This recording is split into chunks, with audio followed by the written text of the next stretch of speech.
શું કહેશો? સમગ્ર દેશભરની અંદર 79માં સ્વતંત્ર પર્વની ઉજવણી દેશભરમાં થઈ રહી છે. ગુજરાત રાજ્યની ઉજવણી પણ આજે પોરબંદર ખાતે થઈ રહી છે અને એવી જ રીતે જિલ્લા કક્ષાનો કાર્યક્રમ મોરબી હળવદ ખાતે ઉજવાઈ રહ્યો છે. મારી સાથે સાંસદ સભ્યશ્રી, ધારાસભ્યશ્રી, જિલ્લા પંચાયત પ્રમુખશ્રી અને આ બધાએ જોયું તે મુજબ સમગ્ર હળવદ અને મોરબીના તમામ યુવાઓ, દીકરીઓ અને બધા જ લોકો જોડાયા હતા.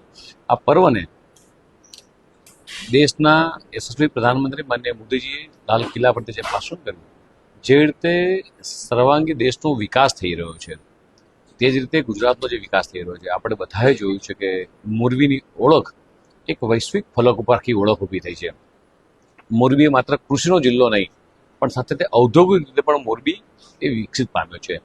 અહીંની માટી હોય એટલે સિરામિક ઇન્ડસ્ટ્રીઝ હોય કે અહીંની આપણી ઘડિયાળ હોય, અને જે જગ્યાએ આપણે આ એપીએમસીમાં બેઠા છીએ અને એવી રીતે હળવદ જિલ્લામાંથી સૌથી વધારે દાડમ પાકી અને માત્ર ભારત સમગ્ર દેશ અને વિદેશની અંદર પણ દાડમના એક્સપોર્ટ થઈ રહ્યા છે. એટલે સમગ્ર ક્ષેત્રે જે રીતે કૃષિ હોય, ઔદ્યોગિક હોય, મેડિકલ ક્ષેત્ર હોય, એજ્યુકેશન ક્ષેત્ર હોય, એનો સર્વાંગી વિકાસ જ્યારે જે ગુજરાતનો થઈ રહ્યો છે અને ત્યારે એનો મોરબીનો પણ ખૂબ મોટો ફાળો છે, મહત્વનો છે. આજે સમગ્ર દેશભરની અંદર આ 79મી સ્વતંત્ર પર્વ સૌ લોકો હર્ષોલ્લાસથી ઉજવ્યો છે અને તમામને આપના માધ્યમથી તમામ લોકોને સૌને શુભકામનાઓ પાઠવું છું. આજના કાર્યક્રમનો આપણે વિડીયો સામે છે, જેમાં હળવદને જિલ્લો જાહેર કર્યો. શું કહેશો?